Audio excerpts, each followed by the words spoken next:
Hey there. Well, it feels a little bit like the old saying, in like a lion, out like a lamb for March right now. We've had quite some weather as far as wind goes over the weekend. Just a ton of wind. Not any of the real big storms that I know a lot of places have had, but just a lot of wind. Yesterday, it was really nice. It was like 70 degrees, felt great. Today it's 50. And it's so funny how if you have just like one 70-degree day, and then when you get a day that's 50, all of a sudden it feels super, super cold. I feel a little chilly, but it's still nice out, and it's still nice to be able to get outside. And the garlic out here in this bed is looking really, really good. The garlic and the alliums are really coming up out here, which is nice. The onions and the garlic that I planted up in the front bed have not started sprouting yet, but it rained a little bit, so that was good for this bed out here, but I do need to come out with some water and start getting on a routine watering these beds and kind of getting this area back here in the greenhouse area set up. I finally got an order in for like a leaf blower and some of those kind of things so that I can actually start kind of clearing out this sort of wooded area. I want to set it up so that I can kind of have some space back in here to do things and maybe set up a table and when I do some containers because the season is coming up. Tonight it's going to be 33. So tonight, low of 33 Fahrenheit, right above freezing. And then I keep looking at the extended forecast and it's looking so good. Hey there. It is a beautiful evening out here in the garden. Oh my gosh, it's starting to warm up. It's really, really lovely. It's not windy. It's perfect.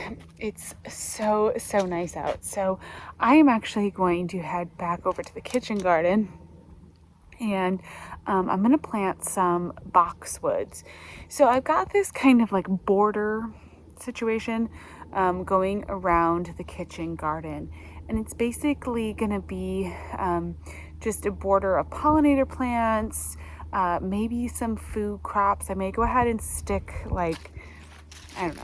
I keep looking at all these different raspberry varieties and boysenberries and different things. And I'm kind of keep thinking I don't know, it'd be kind of cool to have some edibles in that kind of border area. But basically, I'm trying out using a fishing line deer fence. I keep seeing things about you basically just string a piece of fishing line like 3 feet off the ground, and then you do another one a couple feet off the ground.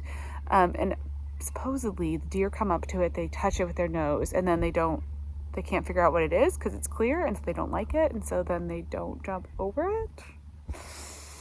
We'll see. But I'm kind of testing out that, and worst case, I will do a double fence, and so then this barrier area will just be in and around my double fence. So that's what I'm working on right now. But I got a couple boxwoods because I want to have some structure, some evergreen structure. Boxwoods are deer resistant. The deer don't eat boxwoods, so it's a good option for me since I'm dealing with deer. They had some wintergreen boxwoods on sale, just like at Costco, and so I picked up a few. And I think I actually may go back and get more. I picked up 3, and then I realized it'd be kind of cute for the entranceways, the pathways into the garden, to have them be flanked by boxwood. So I might have to go get another one so I can do that, but I'm at least going to get them planted right now. They're wintergreen boxwoods, so they're pretty cold hardy. They grow to be about 3 to 4 feet tall and wide, although I'm probably going to trim mine. I don't know how big I'm going to let them get, but I'm going to try to trim them at least a little bit so that they're not quite fully 4 feet. But we'll kind of let that happen as the years go by anyways. But I'm going to go back to the main garden area, back to the kitchen garden, and get those boxwoods planted. I want to make sure I get them in the ground, get them watered in nicely, make sure I'm taking care of them the way that I should so that they do well. So let's go get these planted. So here are the boxwoods. It's a wintergreen, pretty classic variety. Cold hardy to zone 4, 3 to 4 inch tall and wide. should do pretty well. And it's just real pretty and cute. So these are gonna go on the edge of the garden, kind of marking the entrances to the garden, which I think is gonna work out really well. And this is the little fence. So it's pretty neat. It's almost invisible. It goes around the whole garden, through the woods and everything. It's almost invisible. If this works, that's gonna be awesome. If it doesn't work, at least we tried. It's one of those things that seemed like the best option for me because I don't want to put in a big, huge fence. And this was, I mean, as far as cost effectiveness goes, super, super cost effective. So we're gonna give it a try and see how it goes this season.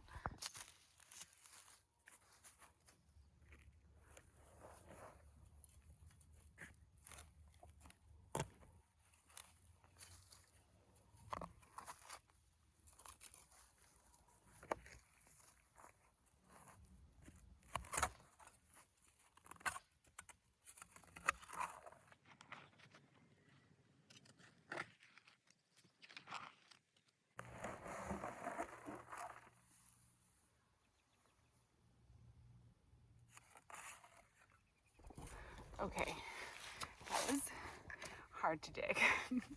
We have very clay soil. It's very rocky.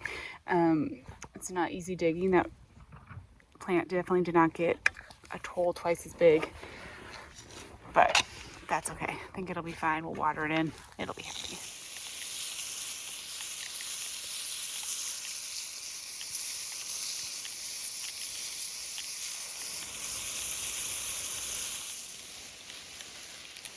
No sprouting yet on the onions. They're just still in here and trying to keep them watered. I need to add more soil to this bed very, very badly, but I'm doing the best I can. And then over here, in case you wondered how peas were doing, they did not do anything. I think I wasted all that seed. I do have the Swiss chard planted in here, so I'm watering. But all of those peas that I planted on Valentine's Day, we ended up having that really cold, cold spell come in, which is not normal for us. And it totally took out the peas. So, better luck next year. Peas I sometimes have a hard time with in the spring anyways. So, that's just gonna be a loss. We'll try some again in the fall. The lettuce, however, is coming up. You can see probably the little lettuce seedlings in there. There's a few. I'm keeping an eye out to see if we have any slugs, or any little rabbits or anything that comes and gets them, although I do have repels all on this bed to hopefully try to keep the rabbits away. We're gonna have all kinds of pests out here. Hey there. So today is an exciting day. I'm going to go ahead and pull out some of the plants that I want to start hardening off. It's not so much that I'm ready to plant them out in the next week or so, but I'm just feeling like if they're inside for too much longer and they're not getting exposed to the sunlight and the wind and everything, that they're just going to start becoming kind of weak. And I want to make sure that my seedlings stay healthy and strong, that they start getting used to a little bit of sunlight. So I'm just gonna pull out a tray of all of the biggest ones. And we're gonna start with maybe, I don't know, an hour or two outside. We have really nice warm weather this week. It's gonna be in the, it's gonna be 60s, 70s Fahrenheit in the middle of the day. So it's a really easy kind of temperature. And yeah, we're still a couple weeks out from actually putting them outside. But I just thought, you know what, we'll pop them outside for an hour or two. We'll just sort of start the process. I want to really make sure that I go really, really slow with hardening off my seedlings last year. I felt like, this year, I felt like last year I went too fast, and it was kind of part of the problem. I went too fast, the seedlings weren't ready.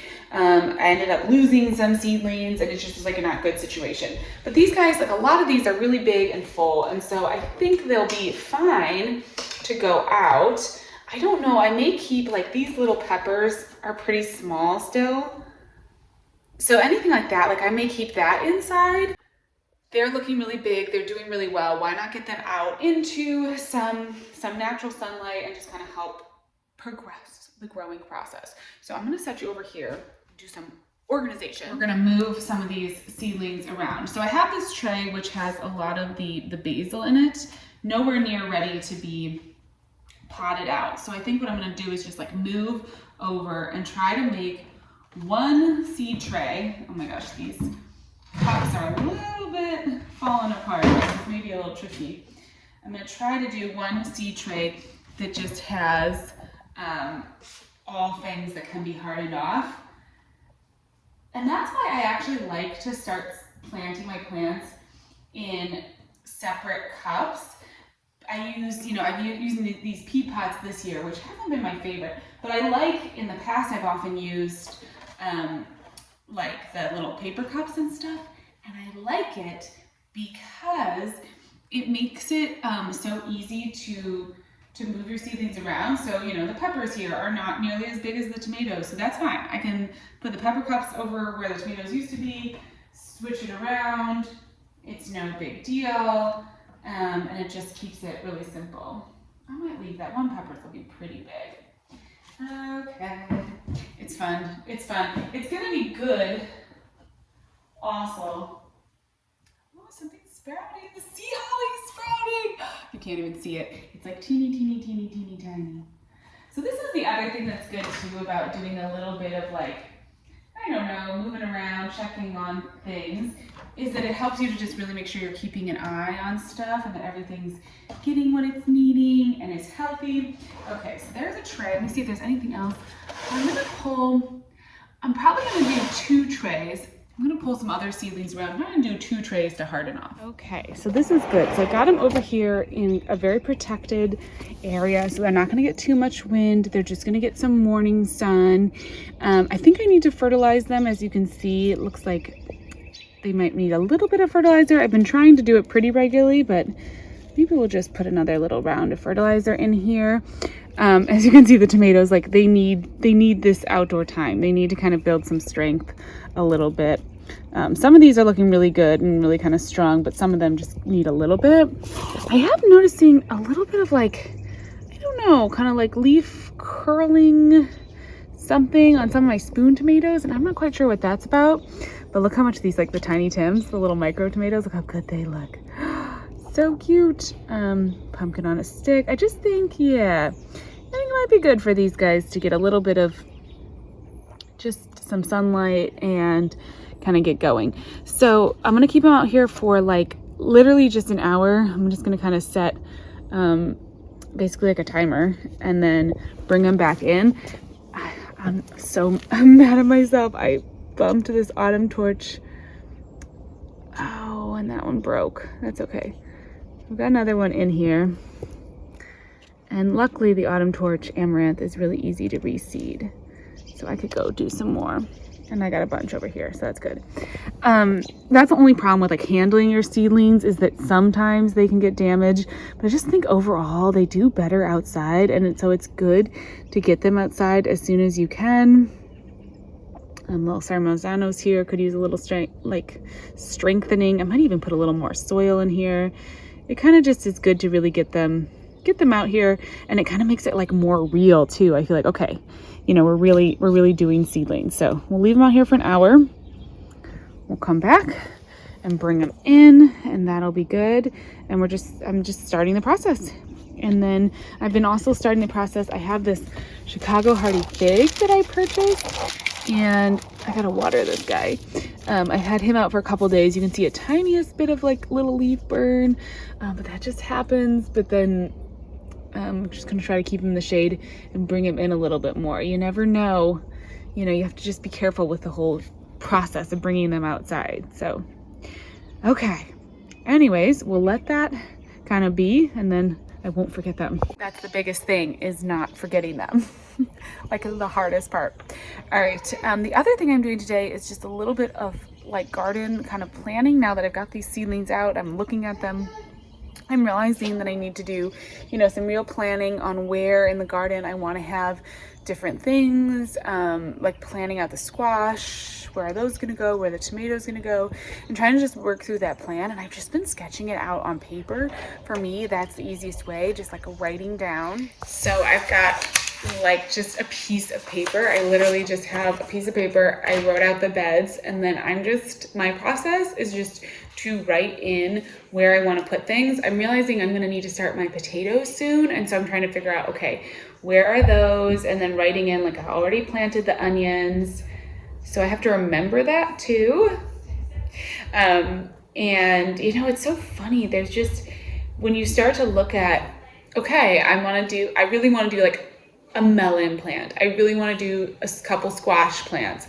Those plants take up so much space, and I've got a decent amount of seedlings out there. And so I just am starting to realize, like, I need to actually lay this out and write out, where do I want to have the pumpkins? Where do I want to, these are cut flowers. I want to do 2 beds of cut flowers. And I don't need, for that, I don't think I need to put in like too many details. This is my herb bed. We've got some cut flowers, and then we've got onions. You know, so I'm going to be spending over the next couple days, kind of spending some time. I also have been drawing out different like landscape beds that I want to put together. I'm trying to pace myself and not do too many beds and get myself in too deep, because keeping up this big a garden, I have a feeling, is going to be quite the challenge for me. It's going to be a big change from my smaller gardens. So I want to kind of pace myself, but I also want to start putting in some perennial plantings. I ordered some like crowns of asparagus.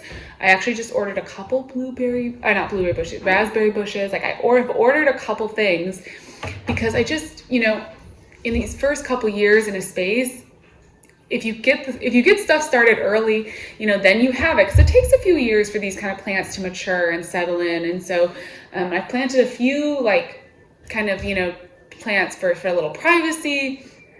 You want to like get that stuff in, but it's hard. It's hard to like realize where do I want to put these things. So I'm just trying to do a lot of planning, which helps me just kind of think through. And then I'm like, okay, where do I want to put in everything? I'm trying to figure out really right now where I want to put in that asparagus. I had an idea of where I wanted it to go. And then in kind of trying to keep things manageable, I think I want to put it in some portion of the kitchen garden. So now I'm thinking maybe it's going to be part of my like pollinator garden sections. Maybe there'll just be a couple little areas that have asparagus, because asparagus is kind of pretty. It grows up into those big fronds of kind of ferny looking things. And it's pretty deer resistant once it grows up, although they will eat the tender shoots. So I needed to have it in an area where I can put covers over the shoots so I can harvest it in the spring. But then that I also, you know, I don't know, also just have it like where I can manage it and water it and take care of it. So I'm thinking it's going to be part of the pollinator area, but I'm just trying to really like work through all that stuff. So for me, just drawing it out, writing out some plans. I literally just sit here at this table and look at my garden and just think about what it's going to look like in the spring. And yeah, so I did order a few kind of fun, like perennial food plants that I'm going to get into different spaces in the garden, because I just thought it'd be nice to have a few berries. And the sooner I get them established, the sooner I have established berry plants. It's not something you need to rush into in the first year for sure, but it's just, I don't know. It's just what it's just what I want. I want to get some of that going. I also have been doing, I just thought I'd give you a little update. Daffodils just started like fully blooming in the little fairy garden that I made earlier this week. And so I thought I would just share with you what it looks like, because it's looking really cute. I've also been having fun with some spring containers inside, just doing a little bit of, I don't know, making things look like spring. This one really worked out. I need to make sure that tulip is in the water. I think it got out of the water. Let's put this guy in here. Hopefully he perks back up. But I found these just, beautiful little daffodils and tulips from the grocery store, some little pussy willows, and then a basket. And I just put the vase right in the basket. Added a few, little Eastery things and kind of made it look spring-like. And I've been loving the yellow. For me this year, the yellow is just like what I'm kind of leaning toward with sort of Easter decorations. I've just been like loving that a lot. And it picks up the little daffodils outside. So let me Since I put the daffodils into the little fairy garden, it makes it so like there's a very specific time when, you know, this fairy garden is peaking as far as the daffodils go. So take a look at this. How cute does that look? I didn't even think about how the daffodils would pick up. Oh, I gotta fix my mushrooms. I didn't even think about how the daffodils would pick up the yellow of like the little chairs and everything, but it's working out perfectly. I think it looks so, so cute. And every day these container raspberries are growing more and more. Now the little leaves have opened. So signs of spring. Look, there's the first peas coming up. Signs of spring, signs of spring. This is so fun. Yeah, and my container greens are looking good. There's nothing in that pot. I've just been watering it so that the soil doesn't go bad. And then I have plans for this, don't worry. But look, the little container blueberries are here. So I have these container berries, and those are going to be super fun. And then we'll just add some other berries maybe out here in the like perennial section. I was thinking maybe just like down here. This is going to be a walkway, an entranceway. But then, like, you know, there's a few little areas where I could just put in some of the asparagus, and that would be fine. I think that would work. The wind has blown over my pots, and you can see that like cream colored raised bed. I'm still trying to figure out where I want that. If I want that in the back, because I think it would raise the plants up in the back and so allow for more sun, or if I want to put it on the side. And I just can't decide where I want it. So I'm just not filling that container, and then I'm just gonna wait until I put in some summer annuals. But yeah, it's been a fun week in the garden here, and I feel like it's very much, you can hear the birds. It's not really starting to get green behind me yet in the forest, but I know that's coming soon, and it definitely feels like spring is really on the way now.